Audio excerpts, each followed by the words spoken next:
everyone! So we thought it would be really fun to share some of our least favorite books that we read in 2017, just to get a little bit controversial. Yeah. We also want to make it very clear straight off the bat that if you enjoyed these books, that is completely fine. I'm happy you did. These are just books that just didn't gel with us for whatever reason, which we will explain as we go. But if you like them, that's fantastic. And keep reading. Keep reading. Keep reading whatever you want. Yeah. It's great. So we've got some pretty interesting books to discuss, so let's just get right into it. Okay, so I'm going to start with what I think will probably be the most controversial pick of the entire video. Okay. And that is A Court of Wings and Ruin by Sarah J. Maas. So, I don't like this series, and I didn't like this book. I gave it 2 stars in the end because I found it really, really boring and just a little bit unnecessary.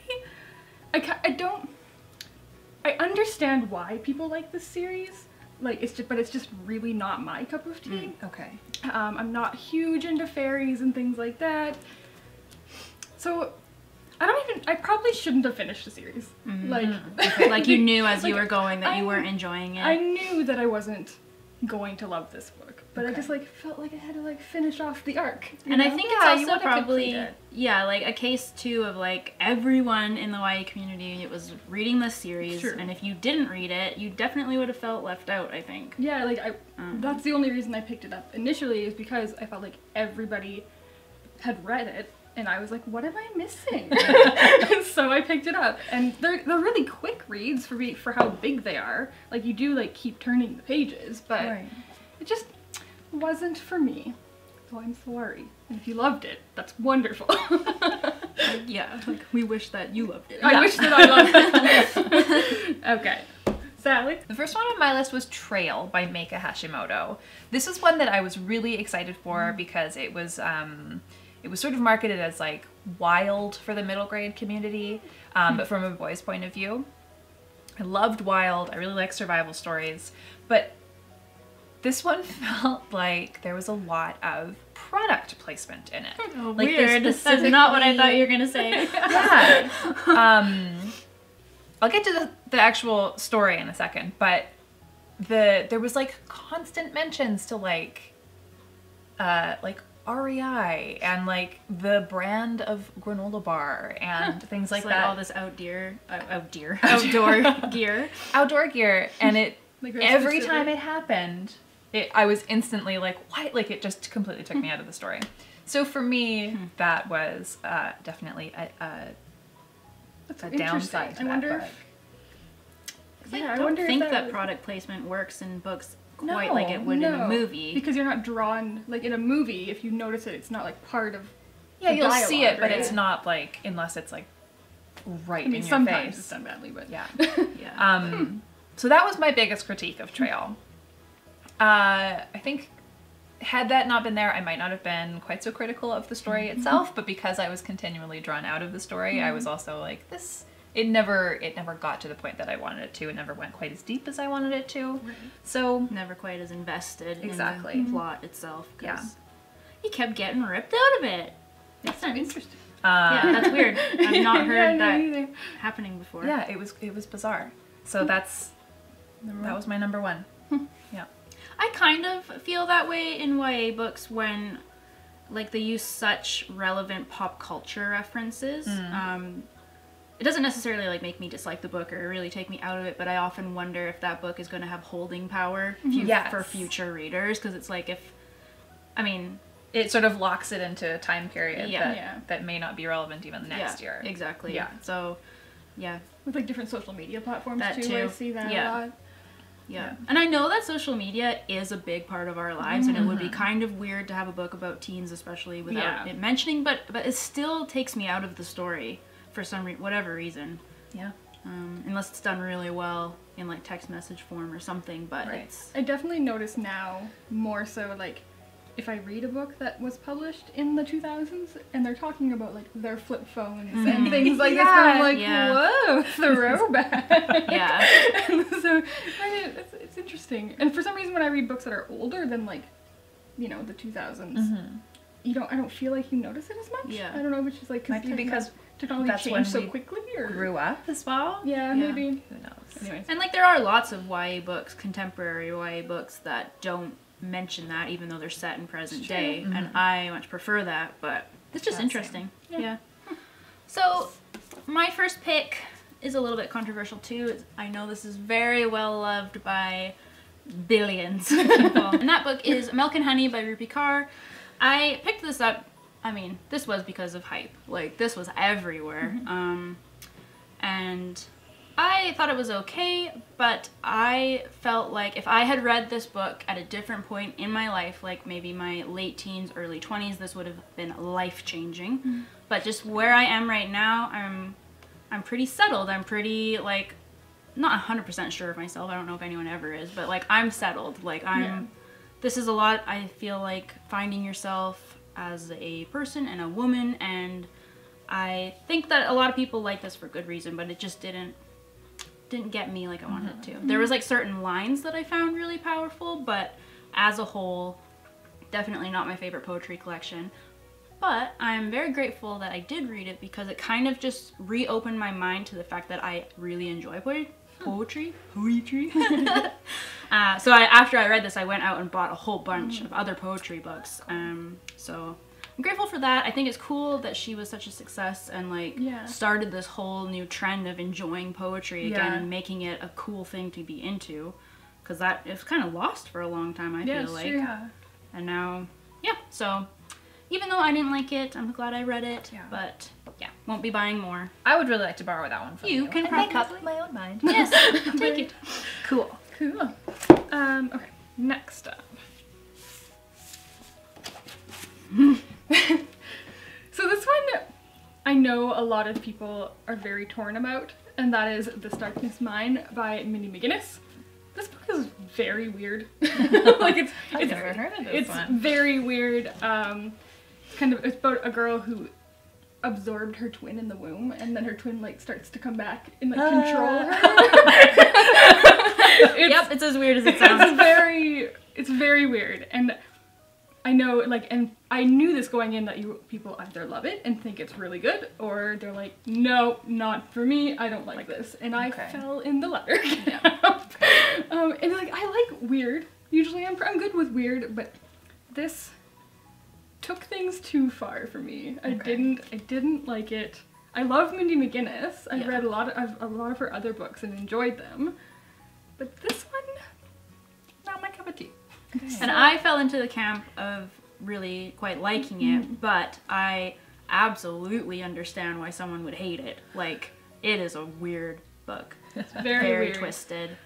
Quite different now from I feel all like of her I'm other missing books. out. I need to borrow this one too. I'd be curious to see where you fell. Okay. Because it's different. Yeah. It's very different. It's different. And again, if you liked this, good on ya. Because I couldn't do it. But, All right. My next one is The Strange and Deadly Portraits of Briony Gray, which I read for the Spookathon that we did. And again, it was just one that fell flat of my expectations. I think that the whole plot just felt very scattered to me, but the idea itself didn't like come together in a cohesive way. So I went into it thinking that it was a retelling of The Picture of Dorian Gray. It is actually like a follow-up to. So Briony Gray is a descendant of Dorian Gray. And there's spooky stuff that she has connected to paintings as well, which I found so intriguing and was really excited to read. Cool. And then it just kind of crumbled for me. Yeah, I remember when that came in the mail, you were like, this looks really cool. Yeah. It sounds cool. It sounds cool. Unfortunately, not my cup of tea. Yeah. Dun dun. So I've got another controversial one. So controversial. One that fell flat for me this year was An Enchantment of Ravens by Margaret Rogerson. I saw this book everywhere this fall, and I thought that I would like it. I had just finished The Cruel Prince, which was one of my favorite books I've ever read, and that is about Fae, which I didn't think that I would really enjoy, and I loved it. So I thought I would try this one, see if I found another story about Fae that I enjoyed. And it was okay, but I just feel like, I don't know, I was expecting so much more by everybody's positive reviews of it. And yeah, like the plot, I mean, the plot sounded weird to me from the very beginning. Like, it's about, in this world of Fae, there are humans who can create things like art and cooking and like cross-stitching, like anything that you make with your hands, essentially. The Fae cannot do that, so they value this like quite highly. They'll like pay humans to do different art pieces and things like that, and our main character is a portrait artist, and she is hired by a Fae prince to paint his portrait. But the part that's weird is that he gets absolutely furious when she paints human sorrow in his eyes, which just sounds a little corny to me. As a weird reason to get upset. And he kidnaps her to take her back to his estate, I guess, in the Autumn Lands or whatever. And this book is mostly their journey trying to get there. I don't know, the whole time I was reading it, I was like, this isn't what I want it to be. Like, it's just not the plot I wanted. The characters were alright, but I don't know. I'm probably still going to keep this because the covers are really beautiful. I was going to say, that's a beautiful cover. Illustrated, I believe, by Charlie Bowater, who's just like a really famous person in our community, and she did a really great job, but this one I won't be recommending to anybody. Okay. Yeah. I wanted to like it, you guys.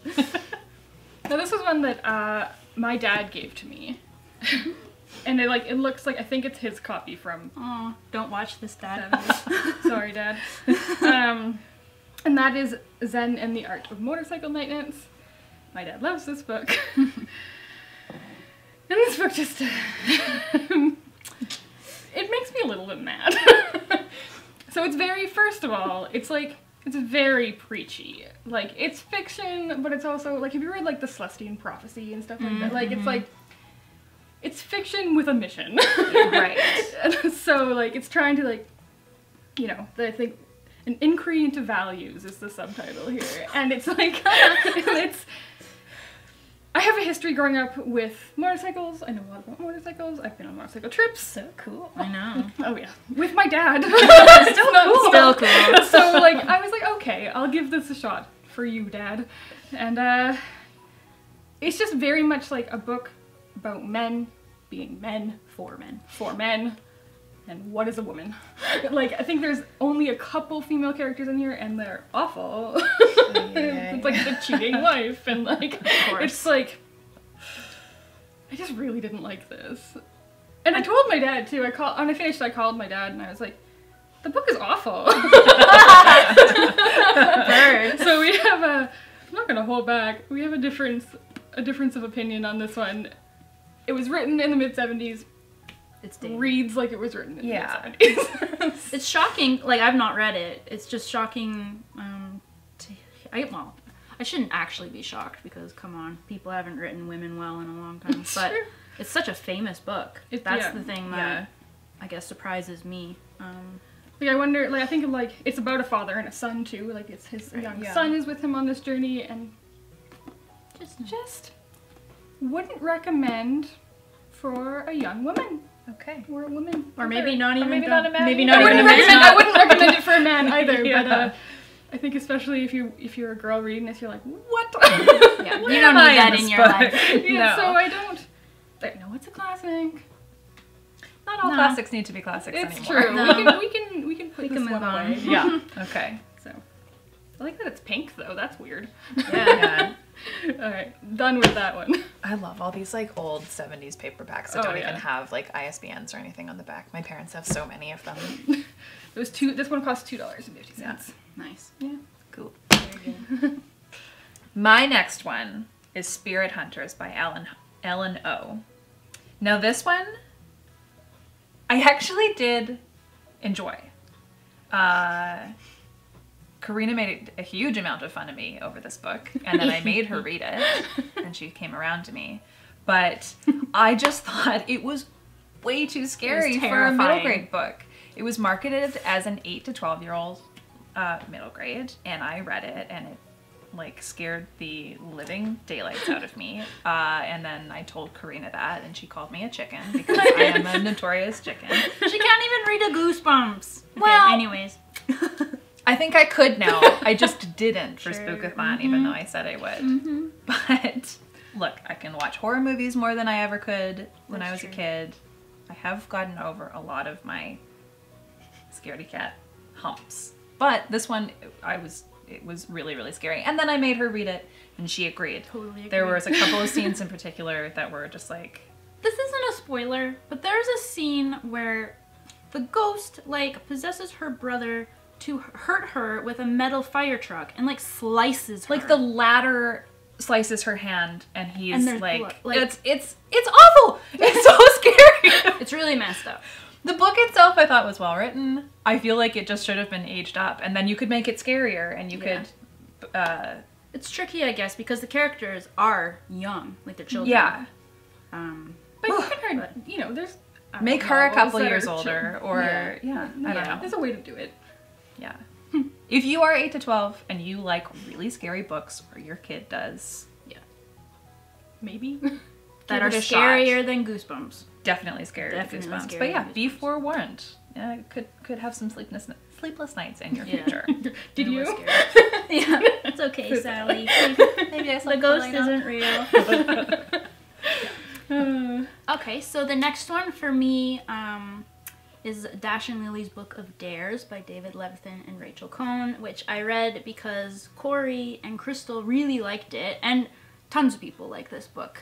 It's always recommended around the holidays, and I thought it was alright. It's just, I think I had built it up in my mind as because it's like this classic YA book that like everyone's read, everybody knows about, everybody loves, so I was like, okay, I'm definitely gonna love it, and it's the perfect time to read it. And I think I just built it up in my head. I liked the actual like plot itself, I think. Like, you know, they're like doing all these dares around New York City, which like now we've been to New York quite a few times, and I could picture these places really well, and that was really cool, but I just for some reason did not click with Dash and Lily. I just didn't really love either of them. I didn't really care if they got together, nothing like that, but it was still fun, and I'm still glad I read it, because now I can say that I've read it, but that was just one that just fell a little bit flat for me this year. Yeah. I'm sad it did. I wanted to like it, but... okay, so this is my final book. And I've talked about this book on this channel before, and I cannot believe I read this year. I feel like I read it so long ago. I feel like I've hated it forever. But, We saved our most hated for last. yeah. So this one I'm just unapologetic about. Because... and I like... it's like an 800-page book, or so. No. Yeah, it's really long. Yeah, the fact that you finished. And I finished it. And that is The Death and Life of Zebulon Finch. This was definitely a cover buy, but it was one that I was really excited about because, like, how cool. It's a very cool cover. It's cool. And, I don't know, and it's just like, on the back says, "Let us begin with this. I am 17 years old, and also this. I've been 17 years old for over a century." That sounds like cheesy fun. Yes. It's horrible. It's like, it's just so overly vulgar. Like, I feel like you should explain. can I say that? Okay. I don't know. Warn people, because I was completely shocked when you told me. There's... I don't know if I'm gonna end up cutting this out. What is Yeah. There's a point in this book. This is a YA book, 14 and up, you know. Okay. I'm like, it's not a curse. Where there is a girl having sex with a corpse who is in rigor mortis, and his penis snaps off in her vagina when she has an orgasm. So How did that get published? How did it get published? it has a sequel. Oh my god, like people are so scared of putting sex at all in YA. So how this is like the complete other spectrum. Yeah. It goes so much further than you ever thought. Necrophilia? That's fine. It's just like Disgusting. Oh wow. that was like the straw that broke the camel's back. I was like, How far into it was that? I mean, it's pretty far, but it's Gross. like I have very little words after that. Yeah. See, that's when I was reading it, I was like, no, no, You're not doing that. You're not going. Yep, that's the thing. So I'm not gonna be reading the sequel. It's funny, I was looking at reviews on Goodreads in preparation for this video. And like a lot of like people that I like really like this book. And I was like, okay, differing of opinions. That's fine. But I don't like it. You don't just dislike it, you I do. But it's almost like, it's so, like, it left such a bad impression on me, it's almost fun. Right. Like, I look at this like, I'm not getting rid of this, so I can have it for videos. Being like, Yeah, oh I my hate this book so much. god. So it sits on my shelf, and when I look at it, I go, I shake my head in disdain. Oh boy. Unfortunate. So, if we have a bleep in the video, it's because I changed my mind about putting that in. I think you should keep it. Oh boy. Yeah. All right. Moving on. Well, continuing with the, it was so bad, it ended up being funny, is my most hated book of the year, and that was the group read that we did for Spookathon, A Stranger in the House by Shari Lapena. I honestly don't think that I've ever gotten that, I've never finished a book that I hated that much. It was... You hate Reddit. I hate Reddit. I hate Reddit. Start to finish. But I just, yeah. Almost like, sometimes it's like a cathartic experience that it's been like, It was. Like, I was Does like... it get even more ridiculous? Yeah. Yeah. There were points where I was like screaming at the book. I was like, are you kidding me with this? Oh man. Yeah, if you want, I'm just rehashing the review that we did for Spookathon, basically, but Yeah. Go watch our Spookathon wrap up, because we all talk we about talked it. about it, yeah. None of us really loved it, spoiler. no. But there's just, you can find way better thrillers out there. I'm happy to recommend them to you. Yeah. So there you go, Stranger in the House. And another, I guess Spookathon just wasn't the most successful readathon for us, because my most hated book was also read during that time, and that is The Creeping by Alexandra Sirowy. I had read this author's other book and really enjoyed it, so I thought I would like this one, and I did not. And again, I kind of like hate Reddit too, which kind of made it fun. Yeah. But I was still disappointed. Like, you don't want to hate a book. The premise of this one was interesting. It's about a girl who, when she's sick, she's with her friend on the road, and her friend is kidnapped and never returned, and she grows up just wondering why she wasn't taken. And at the beginning it was kind of interesting, because it kind of just like focuses around the town and how they react to her as the one that survived and things like that. But she's a horrible person. And not in the way, like, I can read an unlikable character. I actually kind of prefer them sometimes. Or like an anti-hero or whatever. But usually there's something interesting about that person that keeps you reading. This girl just like had no redeeming qualities, and it just wasn't even interesting. Like, she was just a bad person, and her friends were bad people. And you hope that by the end of the book she's had like some character development. She does not. So, didn't like the characters. This took a weird kind of supernatural turn that I also didn't like. And yeah. Because, like, I guess I didn't say this. In this book, the main plot is that weird things start happening on the anniversary, like 10 years later of the kidnapping. So there's kind of like a mystery element, but I just didn't like it at all. I mean, one thing that's good is the book that I read by this author that I did enjoy was published after this, so I do think she's getting better, and I definitely want to pick up her newest release that came out this year. I think it's called First We Were Four.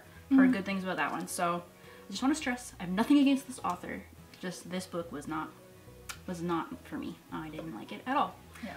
Yep. I feel so bad talking bad about books.